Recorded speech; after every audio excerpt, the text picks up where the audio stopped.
Alrighty.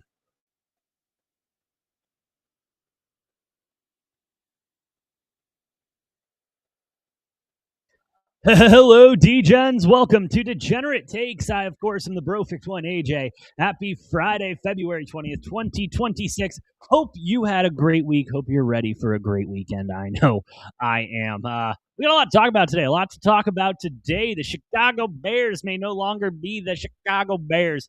The NBA has more issues than I really can list at this time. We'll dive into those as well. MLBPA running into some issues, along with an MMA fight I don't think anyone saw coming, but we'll get into all of that and more in a moment. Before I get any further, do just want to take a moment, shout out to everyone watching here on Rumble, over on YouTube, TikTok. Y'all are the best. If you like what we're cooking, please hit those like buttons, hit the follow buttons. Does help us out a lot more than you know. But let's go ahead and get to what has really captivated football fans now, and a particular fan base all week and kind of since last week and for a while now. I mean, this story has been kind of brewing for the last couple of months.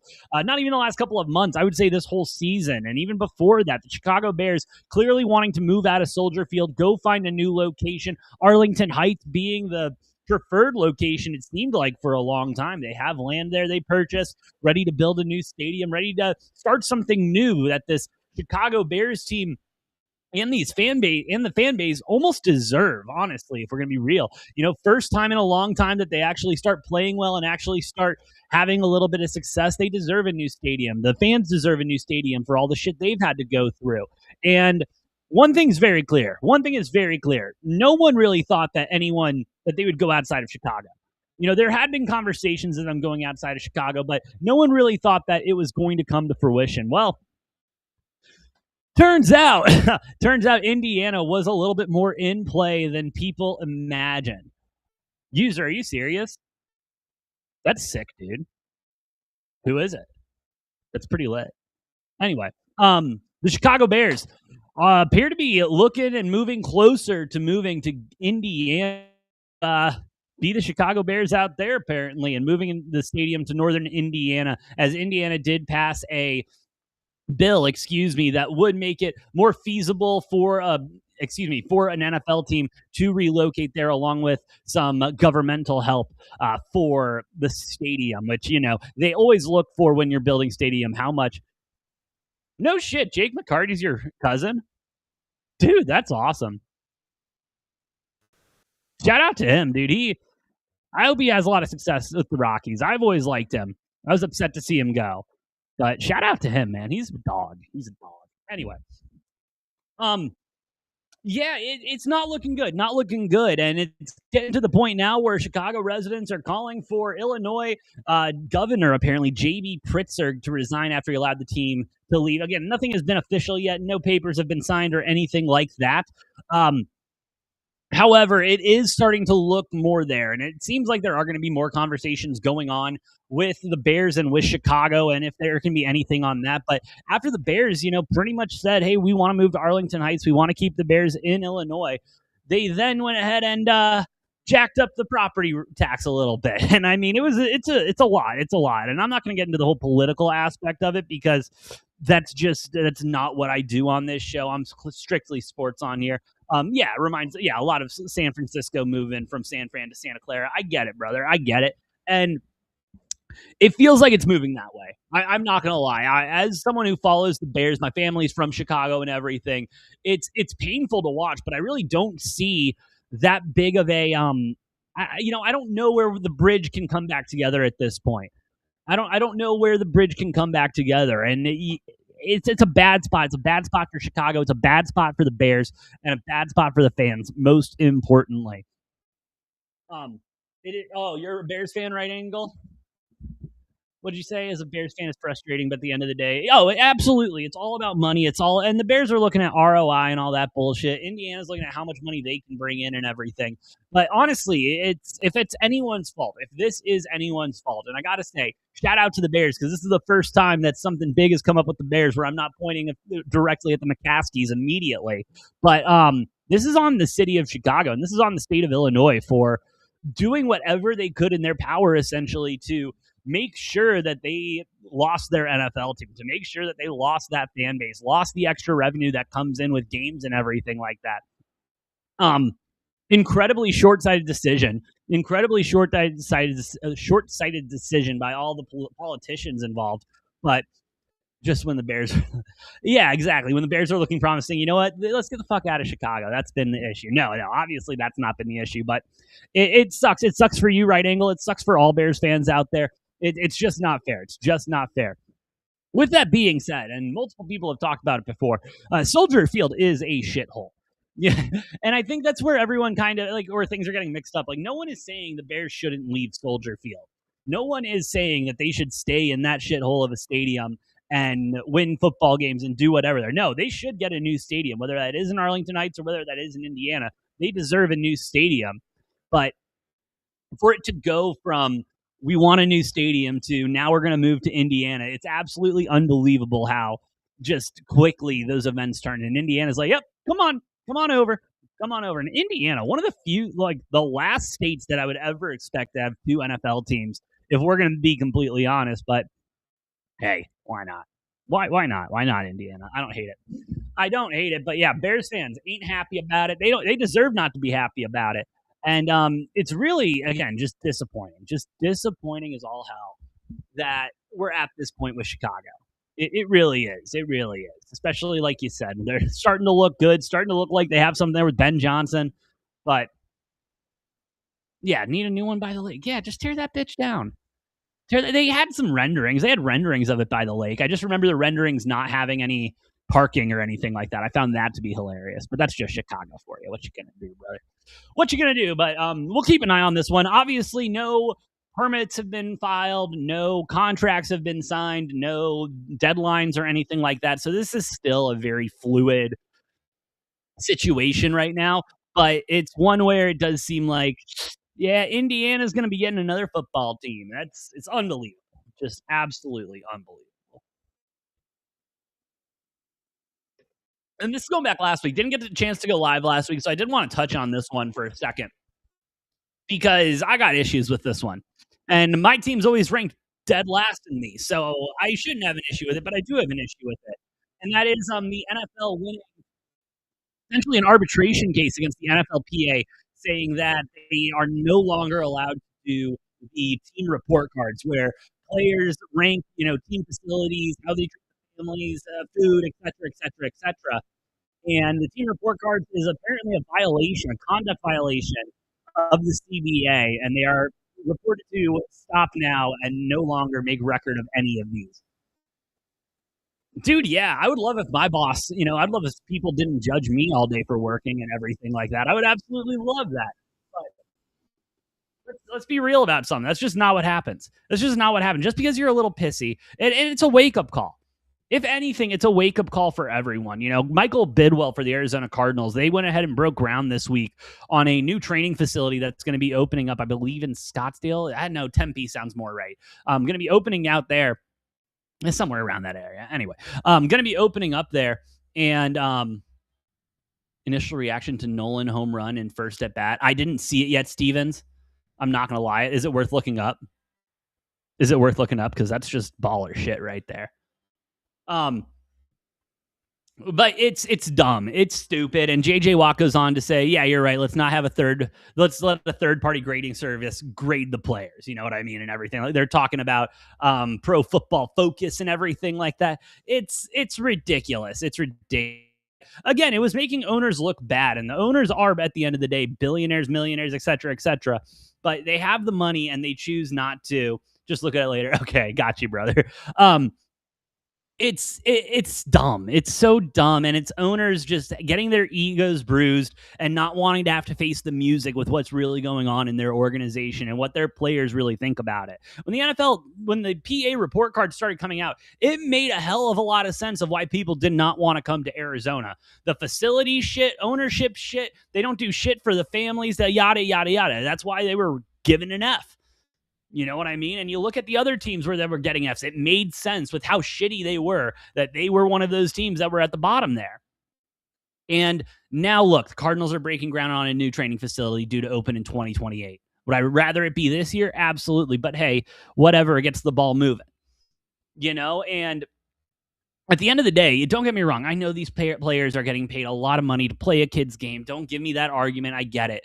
But still, if I go into work on Monday and my chair's not working and like I don't have a back to my chair anymore and my boss tells me to just like shove it, we're going to have an issue. We're going to have an issue. And I think that's very much the same way. They just want their workspace to reflect the work that they're expected to put out. You know what I mean? I can't be doing 2026 work on a computer with Microsoft Vista or whatever it is. You know what I mean? But man, it's crazy. It's crazy. Steelers have horrible facility. Yeah, exactly. But it is, but you know what I mean? But the Steelers have that. You know what I mean? You're almost expected to have that with the Steelers. You know what I mean? You're almost expected to have, because it's more the history. It's more of what that city is. You know what I mean? And over here in the NFC West, let me tell you something, brother. It's rough out here. Okay, it's rough out here. We're dealing with the Rams. We're dealing with the fucking, it's awful. They got all the money and everything like that. But anti-taking right angle, I'm going to get to that next. I got a couple more things in the NFL I'm going to cover, but I'm going to get to that next. Keep a lookout on my cousin, Brian Sampson. Ooh, okay.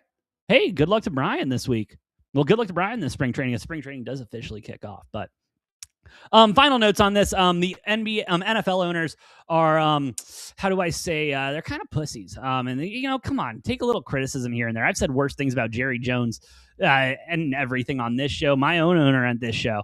And you just got to take it on the chin and keep it moving. You're still richer than anyone who's saying a damn thing about it.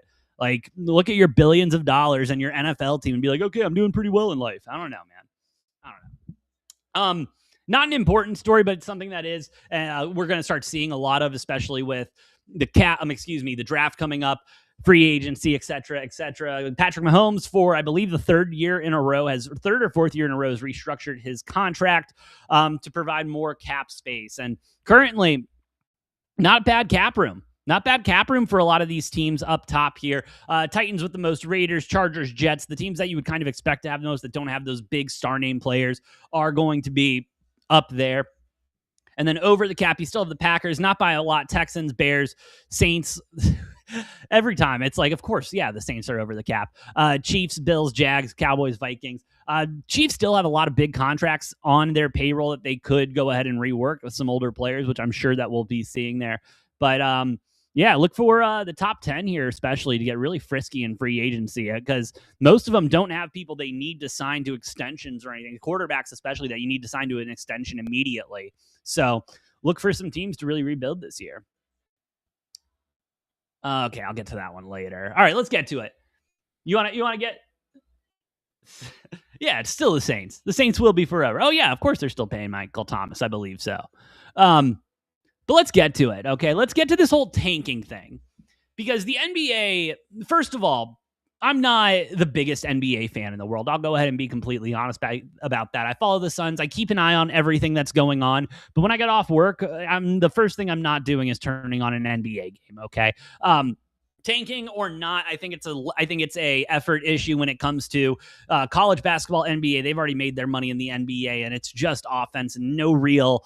what am I trying? Right angle. Thank you for the follow, brother. Appreciate you. And, there's effort and everything like that, but not, what it is at the college level until you get to playoffs, play-ins, and everything like that last 2 weeks of the season. And I do appreciate that. But this whole tanking thing is... It's just what you expect from the NBA at this point. And yeah, the NBA has so many other issues regarding this league that tanking is towards the bottom of my list. But everyone wants to talk about tanking, so let's go ahead and talk about tanking. There was a Thursday GM's meeting as well as one in late January for a competition meeting and talking about tanking.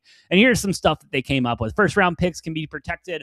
Only top 4 or top 14 plus, sure. Lottery odds freeze at the trade deadline or at a later date. That doesn't make a lot of sense to me. No longer allowing a team to pick top 4 in consecutive years and or after consecutive bottom 3 finishes. That's pretty dumb as well. Yeah, lottery odds allocated based on 2-year records. So you got to tank for 2 years instead of 1, sure. Lottery extended to include all play-in teams. Why? Flatten odds for all. Okay. What the fuck? I really don't have a better vocabulary to say anything about this. I mean, these are all some of the dumbest ideas I've ever seen to prevent tanking. All right, lottery odds freeze at the trade deadline. Okay, so what you're saying is I just have to be shitty until the trade deadline, and then we can start playing, and then I can still have an opportunity to make the play-in.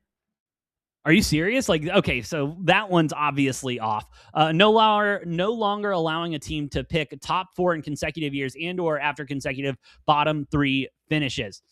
Sure, that might prevent a little bit of tanking and everything like that. But still, just because you finish bottom 3 doesn't mean you're tanking. It means you have a shitty GM that can't put a team together in some cases. I don't think that really goes either way. Derpy in the chat was good, brother. Lottery odds allocated based on 2-year records. That one I kind of get a little bit more. I kind of get that a little bit more. I don't think play-in teams should be allowed in there, if we're going to be completely honest. You're in the playoffs technically. So no. Lottery extended to include all, flatten odds. That's take it or leave it. I'm not the biggest fan of that one either. Wouldn't this force owners to spend more money? No, I don't think so.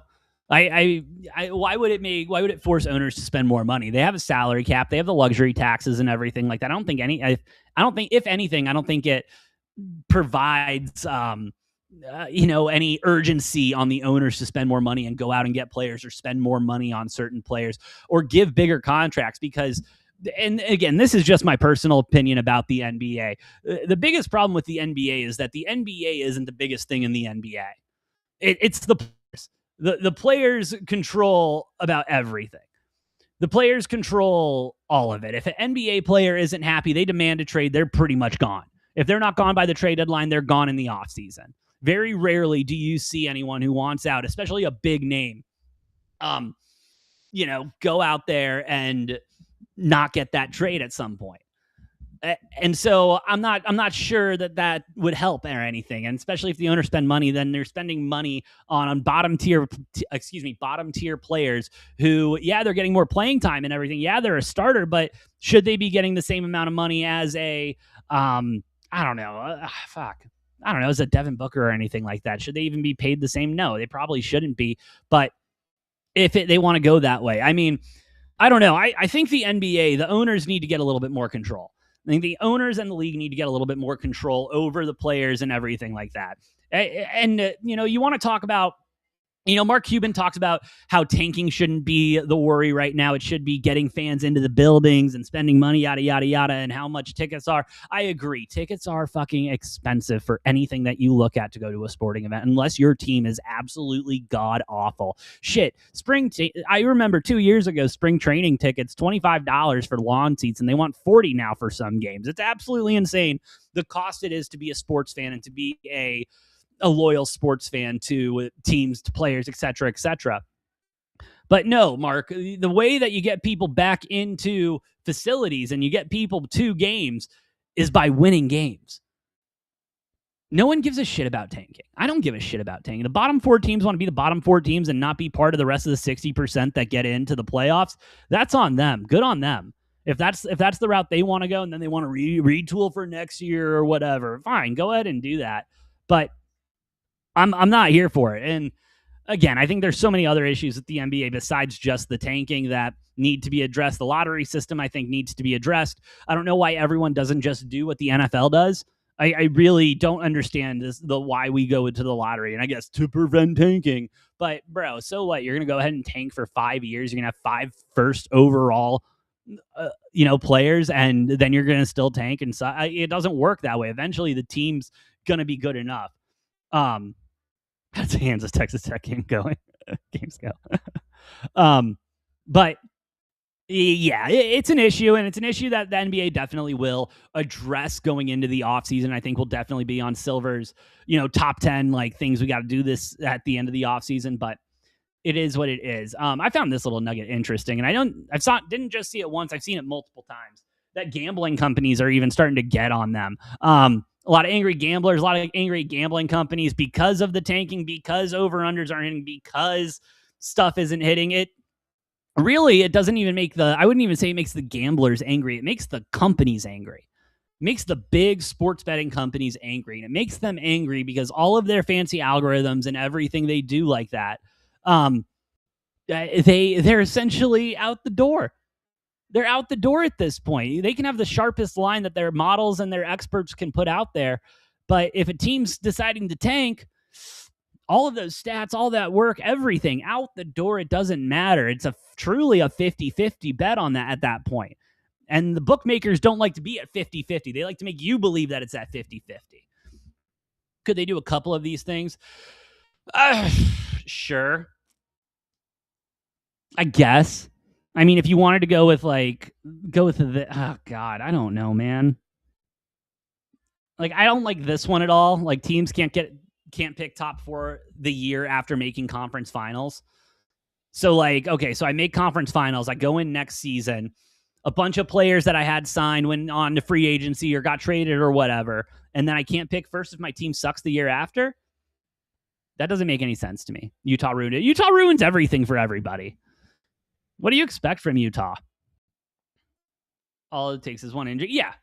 Oh, exactly, Truth. And yeah, and that's what none of this takes into account is the fact that, let's say, okay, for the Suns, let's just say Booker's out for the rest of the year. Or, and this is starting at the beginning of the season. That's not something the Suns can come back from, really. Look at the Pacers. Exactly. Off top. Yeah, go D-backs. It's our year this year to get second place. We're getting second place in the NL West, I'm convinced. But the NBA just loves to create their own problems, and that's what they continue to do. And that's what the WNBA is doing as well. Not going to get into that one, but just they're asking for dumb money. They're asking for dumb money to continue to play these games with all the debt and everything still associated with it. It's ridiculous.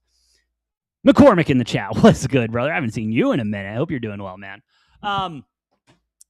Just another one. NFLPA Executive Director Tony Clark resigned after internal audit found that, he cheated with his sister-in-law. Scumbag move. And she was hired by the league. Scumbag move. But he's no longer involved. They did get a new guy in there. And right on time for CBA negotiations to get started this year. Everyone thinking the MLB is going towards a lockout. I don't think that's going to happen. I really don't think it's going to happen. Let me tell you why I don't think it's going to happen. Baseball has gone on such an upswing. Baseball has gone on such an upswing after COVID and after everything like that, being able to come back, being able to get back in the stadium and, get some of that normalcy back after all that time. And we've continued to see all of those graphs go up and to the right, up and to the right, ready to go. And I think a lockout is the worst thing that can happen to both sides. The owners probably have a little bit more leverage like every ownership group does have in CBA negotiations, but you have never had two sides on such different sides of the aisle. I mean, it's clear the owners want a salary cap except for the Dodgers, and it's clear that the players are completely against salary cap. So we'll see how this goes. I think that hell will freeze over before we get a lockout again. If anything, I think we'll get an extension of what the current CBA is for another 2 years while they continue negotiating, and then they go from there. But MLB is in a very, very delicate situation right now, so we'll see what new leadership can do.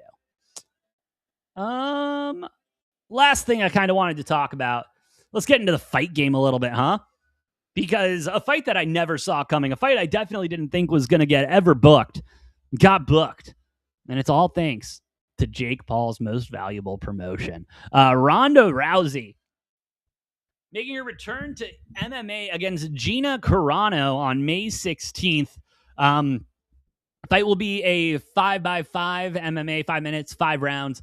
MMA bout live on Netflix. This is the most valuable promotions, I believe, first event promoting MMA fights exclusively. Now, two of the biggest names you probably could have gone for that aren't retired, that haven't fought in a while, especially on the women's stage. You're going to go ahead and get Ronda Rousey, who hasn't fought since 2016, and her loss to Amanda Nunes. And then you get Gina Carano, whose last fight was in 2009 for Strikeforce against Cyborg.